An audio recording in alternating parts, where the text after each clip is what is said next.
नमस्कार मित्रांनो, स्वागत आहे एमपीएससी आपल्या युट्यूब चॅनलमध्ये. मी संतोष कोळी. आज आपण 12 फेब्रुवारी 2026 च्या चालू घडामोडीचे प्रश्न आणि उत्तर पाहणार आहोत. चला तर सुरू करूया. त्यापूर्वी आपण चॅनलवर नवीन असाल तर चॅनल सबस्क्राईब करायला विसरू नका आणि व्हिडिओ आवडल्यास लाईक अँड शेअर नक्की करा. चला तर सुरू करूया. चला तर मित्रांनो, आजचा आपण पहिला प्रश्न पाहूया.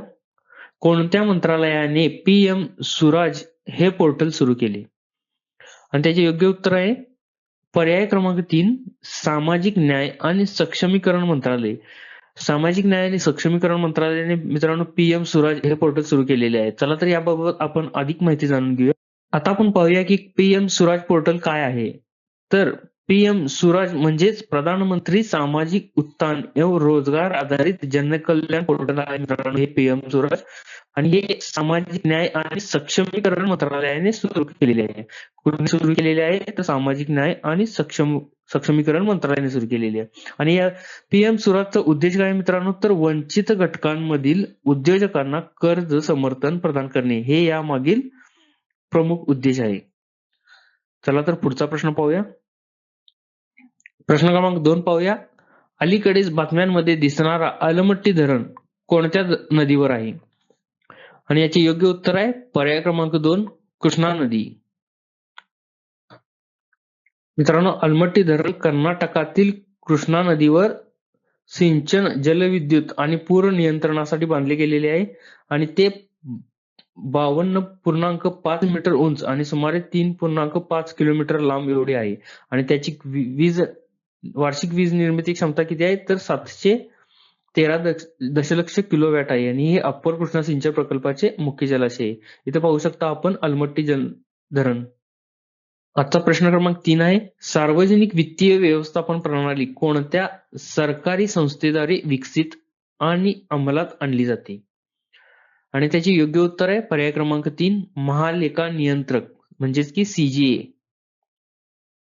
तर मित्रांनो, सार्वजनिक वित्तीय व्यवस्थापन प्रणाली ही एक एजन्सी आणि लाभार्थ्यांना निधी व्यवस्थापन आणि ई पेमेंटसाठी एक वेब आधारित ऑनलाईन व्यवहार प्लॅटफॉर्म आहे. तर मित्रांनो, सार्वजनिक वित्तीय व्यवस्थापन प्रणाली काय आहे तर ती एक एजन्सी आहे आणि लाभार्थ्यांना निधी व्यवस्थापन करते.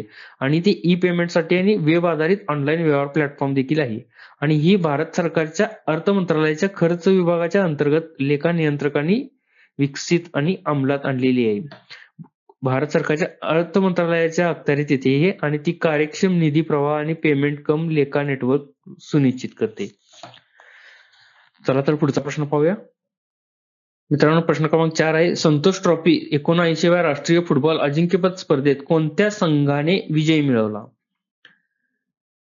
आणि त्याचे योग्य मित्रांनो, संतोष ट्रॉफी 79वा राष्ट्रीय फुटबॉल अजिंक्यपद स्पर्धा सर्व्हिसने जिंकलेली आहे. त्याबद्दल आता आपण अधिक माहिती जाणून घ्या.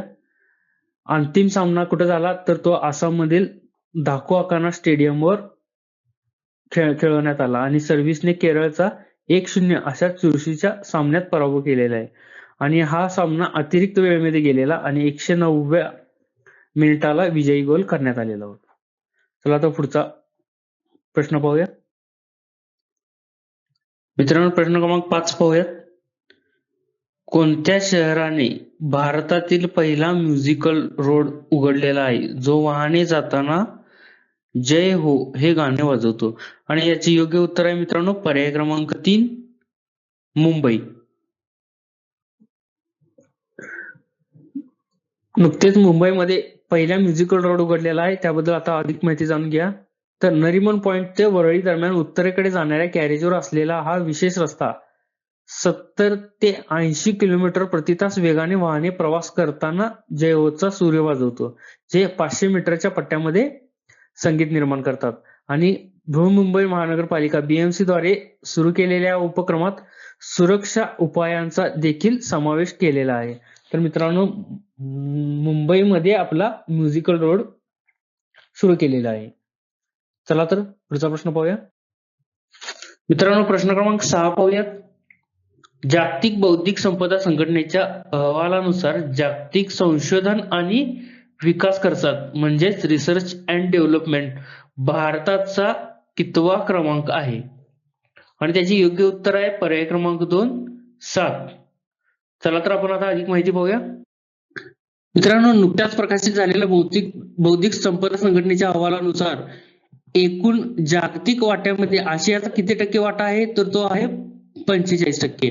आणि यामध्ये चीन जागतिक संशोधन आणि विकास खर्चात 785.9 अब्ज डॉलर्ससह आघाडीवर आहे. मित्रांनो, चीन या अहवालामध्ये सर्वात जास्त संशोधन खर्चात आघाडीवर आहे आणि अमेरिकेपेक्षा थोडा पुढे आहे. म्हणजे अमेरिका किती आहे? अमेरिका आहे 781.8 अब्ज डॉलर आणि चीन किती आहे? तर 785. आणि भारताचा या अहवालानुसार 75.7 अब्ज डॉलरच्या खर्चासह भारताचा कितवा क्रमांक आहे या अहवालात? तर तो आहे 7वा क्रमांक. चला तर पुढचा प्रश्न पाहूया. प्रश्न क्रमांक 7 पाहूयात. 2026 मध्ये राष्ट्रीय उत्पादकता परिषद आपला 68वा स्थापना दिवस कोणत्या तारखेला साजरा करेल? आणि त्याचे योग्य उत्तर आहे मित्रांनो, पर्याय क्रमांक 4 12 फेब्रुवारी. अधिक माहिती जाणून घेऊया. मित्रांनो, 2026 मध्ये राष्ट्रीय उत्पादकता परिषद 68वा स्थापना दिन साजरा करत आहे आणि हा उत्सव 12 ते 18 फेब्रुवारी दरम्यान संपूर्ण भारतात साजरा होणार आहे. आणि 2026 ची थीम काय आहे? तर cluster as growth engine maximizing productivity in MSMEs. Cluster आधारित विकासाद्वारे सूक्ष्म, लघु आणि मध्यम उद्योगांना बळकटी देण्यावर लक्ष केंद्रित करण्यात आलेले आहे ह्या राष्ट्रीय उत्पादकता परिषदेमध्ये. आणि तो कोणत्या दिवशी साजरा केला जातो? तर तो आहे 12 फेब्रुवारी रोजी. चला तर पुढचा प्रश्न पाहूया. प्रश्न क्रमांक 8 पाहूया. SBIच्या अहवालानुसार, SBI म्हणजे स्टेट बँक ऑफ इंडिया, अमेरिकेला भारतातील किती टक्के कृषी निर्यात वस्तूंवर आता 0 शुल्क आकारणीची सुविधा आहे? मित्रांनो, याचे योग्य उत्तर आहे पर्याय क्रमांक 4 75%. प्रश्न क्रमांक 9 पाहूया. 2026 साठी किंबर्ली प्रक्रियेचे अध्यक्षपद कोणत्या देशाने स्वीकारलेले आहे? आणि त्याचे योग्य उत्तर आहे मित्रांनो, पर्याय क्रमांक 1 भारत. तर मित्रांनो, 2026 साठी किंबर्ली प्रक्रियेचे अध्यक्षपद भारताने स्वीकारलेले आहे. आता आपण ती किंबर्ली प्रोसेस काय आहे आणि त्याचा फायदा काय ते पाहूया भारताला. तर मित्रांनो, 2026 साठी किंबर्ली प्रोसेसचे अध्यक्षपद स्वीकारले, त्यामुळे काय होणार आहे? त्यामुळे हिऱ्यांच्या व्यापाराच्या जागतिक नियमनात महत्वाची भूमिका बजावली जाणार आहे. आणि किंबर्ली प्रोसेस काय आहे? तर किंबर्ली प्रोसेस हा सरकार, हिरे उद्योग आणि नागरी समाज यांचा समावेश असलेला एक त्रिपक्षीय उपक्रम आहे. त्याला आपण किंबर्ली प्रोसेस असे म्हणतो. आणि त्याचे अध्यक्षपद 2026 साठी भारताला मिळालेले आहे मित्रांनो. चला तर पुढचा प्रश्न पाहूया. प्रश्न क्रमांक 10 पाहूयात. भारतीय हवाई दलाने 2026 मध्ये कोणत्या देशासोबत सामरिक दृष्ट्या महत्वाच्या मलाक्का सामुद्री धुनीजवळ पहिला आंतरराष्ट्रीय हवाई सराव केला? आणि त्याचे योग्य उत्तर आहे मित्रांनो, पर्याय क्रमांक 3 थायलंड. अधिक माहिती जाणून घेऊया.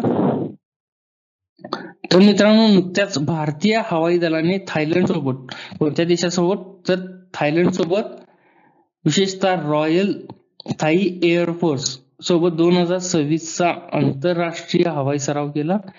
आणि या सरावात काय आहे? तर या सरावात थायलंडच्या ग्रिपेन विमानांसोबत Su-30 MKI लढाऊ विमाने होती आणि त्यात प्रगत हवाई लढाई, मध्य हवेत इंधन भरणे, पाळत ठेवणे, एकत्रीकरण आणि सागरी क्षेत्र जागरूकता यावर लक्ष केंद्रित केले गेले.